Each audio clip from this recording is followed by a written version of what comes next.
ETF index mutual funds నేర్చుకుని stock మార్కెట్లో రాణించాలనుకుంటున్నారా? వెంటనే ఈ నెంబర్కి కాల్ చేయండి. నమస్తే ఉషా. నమస్తే Radha.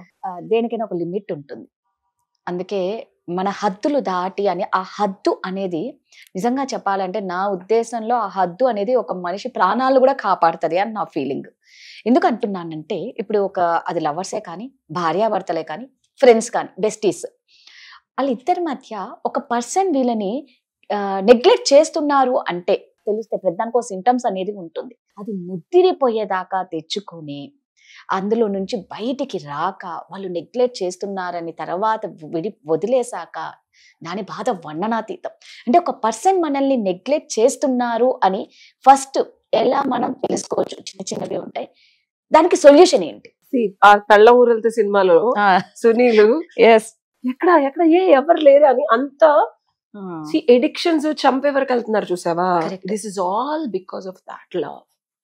This is all because of that addiction.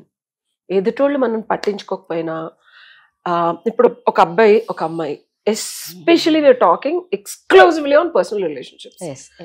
అమ్మాయి ఇనిషియల్ గా ఒప్పుకోదు, పర్సూ చేస్తా ఉంటాడు, పడుతుంది, స్టార్టింగ్ లో ఇచ్చిపుచ్చుకోవడం అవుతుంది, తర్వాత ఈ అబ్బాయి అలవాటు అయిపోద్ది. That's a human psychology.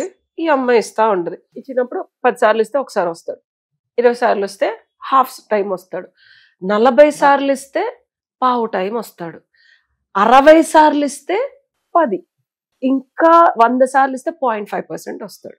ఇంక ఈ అమ్మాయి చచ్చిపోయే స్టేజ్ లో వదిలేయాలనుకుంటుంది. వదిలేసి వెళ్ళిపోయే టైంలో మళ్ళీ ఈ అబ్బాయి వస్తాడు. అలా ఎలా వదిలేసి వెళ్ళిపోతావు బంగారు? ఈ 100 టైమ్స్ నువ్వు అది చేసావు, ఇది చేసావు, ఇట్లా చేసావు, రా బంగారం అందుకని మళ్ళీ వెళ్తుంది. మోస్ట్లీ ఇది అమ్మాయిలు చేస్తారు అనుకుంటాం. అబ్బాయిలు కూడా ఉన్నారని తగు మోతాదులో అమ్మాయిలే ఇంత షెట్ గోత్రు అవుతా ఉంటారు. ఇది డీవియేట్ అయి బయటికి రావాలి అని సైకాలజిస్టులు, నేను చాలా వీడియోలు చూసాను. Once this becomes a love addiction, love addiction అని అమ్మాయిలు అనుకుంటారు. ఏదో మూమెంట్ లో ఇదేదో ఒక ప్రేమను చూపిస్తాడు, అది మళ్ళీ చూపిస్తాడేమో అని అమ్మాయి ఇస్తూ ఉంటది. ఆ ఎమోషన్ వీడు ఇవ్వడు, ఇస్తాడు అనే భ్రమ క్రియేట్ చేస్తాడు కానీ ఇవ్వడు. ఈ 100 సార్లు ఒకసారి ఇస్తాడు. So this is called addiction. And అలవాటు చేస్తారు ఇలాంటి అబ్బాయిలు, మనస్తత్వం ఉన్న అబ్బాయిలు. ఇది నువ్వు ఫస్ట్ లోనే గమనించాలి. ఫస్ట్ లో గమనించకపోతే ఏమవుతుందంటే నీకు ఈ అబ్బాయి అడిక్ట్ అవ్వడు, నువ్వు అబ్బాయికి అడిక్ట్ అయిపోతావు. మన జుట్టు తీసుకెళ్ళి ఇంకోటికి ఇచ్చావనుకో, వాడు తల కొరివి పెట్టినా అర్ధనగ్నంగా మనల్ని కాల్ చేసినా సరే మనకు అక్కడే ఉండాలనిపిస్తుంది. That is the power of addiction. So this is not love. అది అర్థం చేసుకోండి అమ్మాయిలు. ఇర్రెస్పెక్టివ్ ఆఫ్ నువ్వేం చేసినా వాడి దగ్గరికి రావట్లేదు, నువ్వు ప్రేమను అడుక్కుంటున్నావు, నాతో మాట్లాడు ప్లీజ్ ప్లీజ్ నన్ను కలవా, ప్లీజ్ ఒక్కసారి చూడాలి, నిజంగా ప్లీజ్ ఫోన్ ఎత్తవా, ప్లీజ్ నిన్ను చూసి వెళ్ళిపోతాను, నీకు ఒంట్లో బాగాలేదన్నావు కదా మెడిసిన్స్ తీసుకొచ్చాను, నాకు తలనొప్పి వచ్చిందని చెప్పాను, నేను రమ్మన్నానా అంటాడు అబ్బాయి. నీకోసం వెయిట్ చేస్తున్నాను, please please please please please. అది ఎడిక్షన్, ప్రేమ కాదు, ఇష్టం కాదు. నిజంగా అవును. అది కామం అవ్వచ్చు, కోరిక అవ్వచ్చు, ఆ అబ్బాయి నీకు ఇచ్చిన కొన్ని ఫీలింగ్స్ ని నువ్వు మళ్ళీ కావాలనుకోవచ్చు, ఫిజికల్ అట్రాక్షన్ అవ్వచ్చు, లస్ట్ అవ్వచ్చు.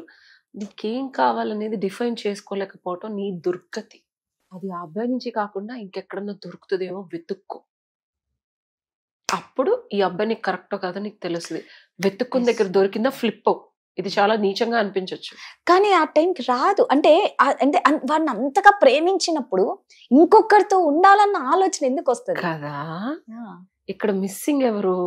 ఇప్పుడు సొల్యూషన్ చెప్తా. ఈ మొత్తం ప్రాసెస్ లో కావాలనుకునేది ఎవరు? అమ్మాయి. ఎగ్జాంపుల్ నేను నాకేం కావాలి, నాకేమిస్తే తృప్తి పడతాను అని ఎరుక ఎవరికి రావాలి? నాకు. సో ఒక్కసారి నువ్వు ఇచ్చిన ఎనర్జీని, ఇచ్చిన ప్రేమని, ఇచ్చిన వాత్సల్యాన్ని, ఇచ్చిన డబ్బుల్ని, ఇచ్చిన అన్నిటిలో ఒక్కసారి షట్ డౌన్ చేసి నీతో నువ్వు కూర్చో. అన్ని డిస్కనెక్ట్ చేసి నీకేం కావాలి, నువ్వేం కోరుకుంటున్నావు, ఎందుకు తాపత్రయపడుతున్నావు, దేనికోసం వెనకాల పడుతున్నావు. ఇది నేను పర్సనల్గా చేసింది చెప్తున్నా, రీసెంట్గా పర్సనల్గా చేసింది చెప్తున్నా. ఒక పర్సన్తో నాకు టైం ఇవ్వని, లేకపోతే నన్ను ఒక అమ్మాయిలాగా ప్రాపర్ గా గౌరవంగా రెస్పెక్ట్ఫుల్ గా ట్రీట్ చేయమని. ఒక రిలేషన్షిప్ లో ఉన్నప్పుడు బేసిక్ ఒక మనిషి ఇంకొక మనిషితో మాట్లాడటం అనేది మానవ సహజం. మాట్లాడితేనే ఒకరి గురించి ఒకరికి తెలుస్తుంది. ఒక అమ్మాయి పక్కన ఉండగా కూడా నువ్వు ఫోన్ చూసుకుంటూ ఇంకోలాగా బిహేవ్ చేస్తే అది ఎంతవరకు సబబు? నేను టైం ఇచ్చా, నాకు టైం కావాలి, నా పాస్ట్ రిలేషన్షిప్ అట్లా జరిగింది, ఇట్లా జరిగింది, అదైంది, ఇదైందంటే నేను వాళ్ళకి అంత ఇచ్చాను, నువ్వు వెళ్ళిపోతే నేను వెనక్కి కూడా పిలవను. అసలు లైక్ సీరియస్లీ నాకేమి ఇవ్వలేదు. వాళ్ళకి నువ్వు బంగారాలు కొనిచ్చావు, దుబాయ్ ట్రిప్పులు తీసుకెళ్ళావు, బట్టలు కొనిచ్చావేమో, నాకు ₹1 ఇవ్వలేదు. నువ్వు అసలు టైము స్పెండ్ చేయలేదు, నన్ను ఒక ప్రాపర్ రెస్పెక్ట్ఫుల్ గా మాట్లాడలేదు, నాకు కావాల్సిన నీడ్, వాంట్, డిజైర్ ఏది ఫుల్ఫిల్ చేయలేదు. అయినా నేను నీకు 41 days టైం ఇచ్చా. నేను 40th డే కూర్చొని నేను విత్డ్రా అయ్యి నేను అసలు అబ్బాయితో మాట్లాడటం, అసలు నాకేం కావాలి, నేనేం కోరుకుంటున్నాను ఈ అబ్బాయి నుంచి, అసలు నేను ఎందుకు ఇంత టైం ఇచ్చాను అని నేను వెనక్కి తిరిగి ఆలోచిస్తే దెర్ వర్ సర్టైన్ మూమెంట్స్. ఆ అబ్బాయి ఒక విలువైన ఒక కనెక్షన్ ఉండే ఒక మొమెంట్ ఒకలా చూసాడు, ఏమీ చేయలే, చూసి there was a small gesture of water bottle తెచ్చివడం. ఆ మూమెంట్ నాకు ఏదో కావాలంటే అది ఇచ్చాడు అంతే. అదొక ఎమోషన్ లాగా ఇట్లా ఏదో బాణం గుచ్చుకున్నట్టు గుచ్చుకుంది. అట్లాంటి గుచ్చుకునే 9 ఇన్సిడెంట్స్ 4 ఉన్నాయి నేను వెనక్కి తిరిగి చూసుకుంటే. ఓకే, అంతకు మించి ఫిజికల్ గా, ఎమోషనల్ గా, ఇంటెలెక్చువల్ గా, సైకలాజికల్ గా, మెంటల్ గా ఏం లేవు అక్కడ. ఓ మై గాడ్, ఈ 4 ఎమోషనల్ థింగ్స్ మళ్ళీ ఇస్తాడేమో అని చెప్పి నేను ఈ చెత్తంతా భరిస్తున్నా నా బంగారం. ఓహో, ఆ 4 ఇన్సిడెంట్స్ చూసుకుంటే అది నా పక్కింటి ఫ్రెండ్ కూడా ఇస్తాడు.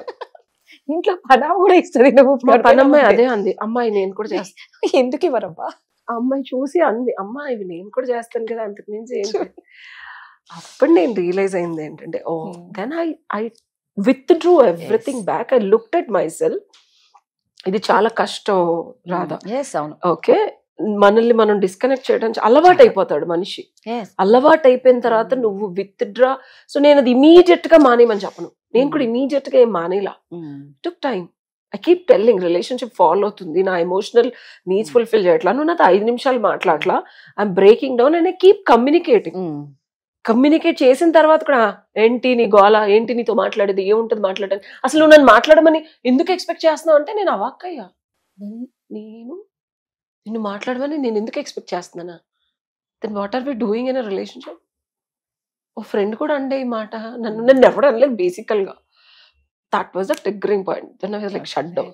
పాప పీసెస్ ఇలా నువ్వు ఇప్పుడు కనుక షట్ డౌన్ అవ్వలేదు అనుకో, ఎగ్జిట్ ప్లాన్ ఇప్పుడు అదే చెప్తున్నా, అమ్మాయిలు తస్మాత్ జాగ్రత్త. మీకు ఎప్పుడైతే మీకు హిట్టింగ్ పాయింట్ అనే దాన్ని మీరు పట్టించుకోకుండా మళ్ళీ నెక్స్ట్ డే అంతా గొడవపడి నెక్స్ట్ డే వచ్చి మళ్ళీ నార్మల్ గా మాట్లాడితే వెళ్ళకండి. ఒక్క రోజు బ్రేక్ తీసుకోండి, ఇదైతే పాసిబుల్. ఆ రోజు పని పెట్టుకోండో, లేకపోతే ఏదో ఒక అవుట్ ఆఫ్ స్టేషన్ కి వెళ్ళండో, ఏదో ఒక రోజు, ఒక నైట్, ఒక డే, ఒక ఈవినింగ్, ఒక మార్నింగ్ మీతో మీరు ఉండి స్క్రూటినీ చేసుకొని మీకేం కావాలి అనేది కమ్అప్ విత్. మీరు ఏదైతే అబ్బాయి దగ్గర వెతుకుతున్నారో ఆ బ్యాగేజ్ తో రండి. ఓ 4-5 ఉంటాయి, అంతకుమించి ఏమి ఉండదు అక్కడ. ఆ 4-5 కూడా ఎప్పుడో జరుగుంటాయి, అవి జరుగుతాయేమో అని ఆశతో ఉంటారు. వాళ్ళకి చెప్పండి, ఏమన్నా ఇవ్వగలవా అంటే అలాగే ఇవ్వలేదు అని చెప్తాడు, ఎందుకంటే అదే చెప్పు. అప్పుడు నేను ఏం చేశానంటే, ఇది నా లిస్ట్. తీరా చూసుకుంటే అసలు మన పక్కన ఉన్న ఫ్రెండ్స్ ఇట్లా విరివిగా ఇస్తున్నారు. ఈ అబ్బాయి మనకు అవసరం లేదు, just basic friendship is more than enough అని అర్థమయ్యి నేను ఒకళ్ళు కాకుండా 4 ఫ్రెండ్స్ ఇచ్చేసి అగ్రిగేట్ చేసుకొని ఒకళ్ళు ఎమోషనల్ గా మాట్లాడాను. ఇంకా అసలు నాకు అబ్బాయి మీద చాలా చాలా వింతగా ఉంటది రాదా, బట్ ఇట్ వర్క్స్. ఎమోషనల్ గా మాట్లాడే ఒక ఫ్రెండ్ నన్ను ఆడితే రోజంతా మాట్లాడే, ఏడ్చా కక్కి అంతా అయిపోయింది. వస్తే అసలు నువ్వేంది, నువ్వెళ్ళి దీనికోసం అడుక్కోవడం ఏంది అన్నాడు. ఆ రోజు రియలైజ్ అయ్యా, అవును కదా నువ్వు ఉన్నావు కదరా, నాకు ఎందుకు అసలు ఇదంతా అని చెప్పి నెక్స్ట్ డే మా అమ్మగారి దగ్గరికి వెళ్ళి ఇంటెలెక్చువల్ స్టిమ్యులేషన్ అంతా నాకు మా మదర్ తోనే అవుతుంది. She is my guide and guru. మా అమ్మతో మాట్లాడా, అమ్మ ఇదమ్మా అంటే చింతల్లి ఇట్స్ ఓకే, ఇట్ హ్యాపన్స్. ఆ రోజు అది ఫుల్ఫిల్ అయిపోయింది. నేను ఏదైతే కోరుకున్నానో అక్కడ అవ్వలేదు.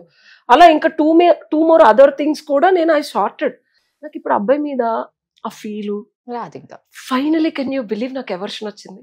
నాకు అబ్బాయిని చూస్తే నువ్వు ఇవ్వలేదో ఆల్రెడీ ఎప్పుడైతే ఫుల్ఫిల్ అయిందో రాదా, ఇది solution.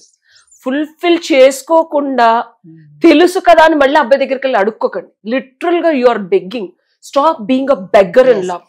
I'm like seriously telling, నేను గోత్రూ చెప్తున్నా, అడుక్కునే స్థితి ఒక రిలేషన్షిప్ లో వచ్చిందంటే నీకన్నా రోడ్డు మీద అడుక్కునేది చాలా బెటర్. నిజంగా అడుక్కోవడం ఉంది రిలేషన్షిప్ లో అంటే అది అసలు కరెక్ట్. నువ్వు అన్నదానికి నేను పచ్చిగా చెప్తున్నాను. అవును, ఇగ్నోర్ చేయడం అనేది మనం సొఫిస్టికేటెడ్ గా మాట్లాడుకుంటున్నాం.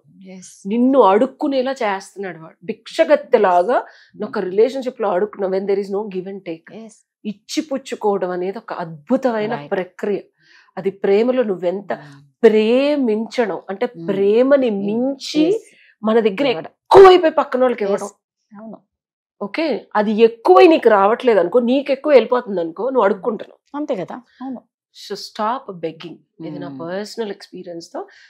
దీని సొల్యూషన్ ఏంటంటే మనం అడుక్కునేది ముందు ఏం అడుక్కుంటున్నావు తెలుసుకోవాలి పచ్చిగా. కరెక్ట్. ఈ అడుక్కునేది ఇక్కడ అడుక్కోకుండా వెళ్ళి బెగ్గా అవసరం లేదు, ప్రేమగా నాకు ఇది కావాలని ఎవరితోనో చెప్పినా ఎలా ఫుల్ఫిల్ అయిపోతుంది. రైట్, ఫుల్ఫిల్ చేసుకొని వెళ్ళండి అబ్బాయి దగ్గరికి. ఇది బస్తీ మే సవాల్. మళ్ళీ వెళ్ళు అబ్బాయి దగ్గరికి, ధైర్యంగా వెళ్ళు. నీకు ఎవర్షన్ రాకపోతే నన్ను అడుగు, కామెంట్ లో పెట్టి నేను చెప్తాను నీకు సొల్యూషన్. నువ్వు అడుక్కుంటున్నావంటేనే ఇంకా నిన్ను దిగజార్చుకోవడమే. మనం ఎక్కడ మనల్ని మనం దిగజార్చుకొని బతకాల్సిన అవసరం లేదు. భ్రమ కలిగించుకోకండి. Yes, thank you. Thank you.